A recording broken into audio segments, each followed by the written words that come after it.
अतीक अहमद फिर से बहुत चर्चा में है, बहुत चर्चा। उस चर्चा के हवाले से मैं समाजवादी पार्टी के सोशल मीडिया सेल के एक बड़े सेनापति हैं, सूर्या समाजवादी, ये जेल भी जा चुके हैं, ये जेल भी जा चुके हैं, ये बेसिकली मुस्लिम है, अपना नाम सूर्या समाजवादी लिखते हैं। तो इन्होंने एक ट्वीट किया कि ये विजुमा यादव हैं, इनके पति जवाहर सिंह यादव की हत्या योगी के स्वजाति यानी योगी के जात के उदयभान करवारिया ने की थी। सीएम योगी ने अपने स्वजाति हत्यारे की सजा माफ कर दी। उदयभान करवरिया को मिट्टी में क्यों नहीं मिलाया गया? विजुमा यादव को न्याय क्यों नहीं मिला? तो भाई इसमें दो चार बातें क्लियर करते हैं। पहली बात, उदयभान करवरिया योगी के स्वजाति नहीं है, ब्राह्मण है, मेरे अच्छे मित्र हैं। जिस व्यक्ति की हत्या हुई, विजुमा यादव विधायक हैं, इनके पति जवाहर यादव वो भी विधायक थे, वो भी मेरे बड़े अच्छे मित्र थे। मैं आपको अक्सर किस्सा बताता हूं कि क्या हुआ था। विजुमा यादव भी हमारे अच्छे संबंध हैं, और उदयभान करवरिया जिन पे ऊपर ये आरोप है कि उन्होंने हत्या की, वो भी मेरे मित्र। उदयभान करवरिया बेसिकली तीन भाई, सबसे बड़े भाई बसपा से सांसद रहे, बीच में उदयभान भाजपा से विधायक रहे, और सबसे छोटे वाले एमएलसी रहे। तो कपिल मुनि करवरिया, उदयभान करवरिया और सूरजभान करवरिया, इन तीनों भाइयों को जवाहर पंडित, उनको जवाहर सिंह यादव को जवाहर पंडित कहा जाता था। मैंने आपको बताया था, क्योंकि नवरात्र में 9 दिन का व्रत रहते थे, शराब का धंधा करते थे, अभी भी इनके यहाँ शराब का धंधा होता है। तो जवाहर सिंह यादव की यहां जहां मैं बैठा हूं, यहां से आधे किलोमीटर दूर उनकी सिविल लाइंस में AK-47 से हत्या हुई थी।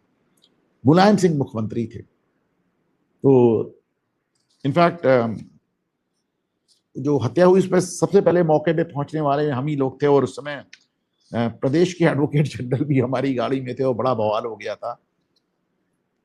कितने ढेर सारे किस्से याद हैं, लेकिन किस्सा गोई का मौका ही नहीं आ रहा। बहरहाल, तो उसमें ये तीनों भाइयों को आजीवन कारावास हुआ। ये कम से कम मेरे ख्याल से 10 साल से जेल में थे। इनकी माताजी का निधन हो गया, और भी तमाम चीजें हुई, सब जेल में बंद रहे। फाइनली 3 में से एक भाई को माफी मिली है, और 2 भाई अभी भी जेल में बंद हैं। तो नंबर 1, योगी के सजाती नहीं है, ठाकुर नहीं है, ब्राह्मण है। नंबर 2, जब इन लोगों ने इनके ऊपर आरोप लगाया गया, तो अच्छा ये भी बड़ा अजीब है, क्योंकि इन लोगों ने कोर्ट में यह साबित किया कि जिस समय हत्या हुई उस समय उनमें से एक भाई मुरली मनोहर जोशी के पास दिल्ली में बैठा था, और दूसरा भाई कालराज मिश्रा के पास लखनऊ में बैठा था। उन्होंने साबित भी कर दिया। उसके बाद भी इन लोगों को सजा हुई। खैर, उसका मीडिया ट्रायल इतना ज्यादा हो गया था कि सजा होनी थी। तो उदयभान और अतीक अहमद का कोई मैच नहीं, क्योंकि अतीक अहमद से इनको जोड़ा जा रहा है। अतीक अहमद एक फुल टाइम क्रिमिनल थे। उदयभान, जिसको रंगबाज कहा जाता है, मैं नहीं कह रहा हूं कि रंगबाजी अच्छी बात है, पर वो रंगबाज टाइप के लोग हैं। तो वो सामान्य पब्लिक से उनका कोई लेना देना नहीं, वो अपना बालू की ठेकेदारी वगैरह करते हैं। अतीक अहमद के वजह से तो सामान्य पब्लिक को बहुत दिक्कत आ रही थी। और एक मजेदार बात यह है कि अब चूंकि अतीक अहमद की मृत्यु हो चुकी है, तो every Tom Dick and Harry सामने आके कह रहा है कि मैंने तो अतीक को ये किया, मैंने तो अतीक को वो किया। अब केशव मौर्य भी ये कह रहे हैं कि मैंने तो अतीक अहमद के ऊपर राइफल टांग दी। अब वो, मुझे तो नहीं याद आता कि केशव मौर्य ने कब राइफल टांग दी, मतलब बल्कि ये हमारे पड़ोस में एक विधायक रहते हैं समाजवादी पार्टी के, सईद अहमद, उनका किस्सा तो मुझे याद है कि उन्होंने अतीक अहमद के लोगों पे पिस्तौल टांग दी थी, वो किडनैप करने गए थे। केशव मौर्य ने टांग दी थी, मुझे नहीं याद आता।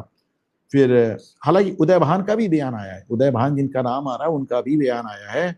वो ये कह रहे हैं कि अतीक अहमद की कभी हैसियत नहीं थी कि हमारे परिवार से टकराता। ये बात किसी हद तक सही थी। अतीक अहमद, मैंने आपको बार बार बताया कि वो हिंदुओं से नहीं उलझता था। उसके 100 हत्याओं का जो मामला देखेंगे तो पहली हिंदू की हत्या राजू पाल थी, और उसी के साथ उसका कैरियर खत्म हो गया। उसने जितने मारे थे वो सारे मुस्लिम मारे थे, मुस्लिम डॉन्स मारे थे, क्योंकि उसको जो खतरा लगता था वो मुसलमानों से ही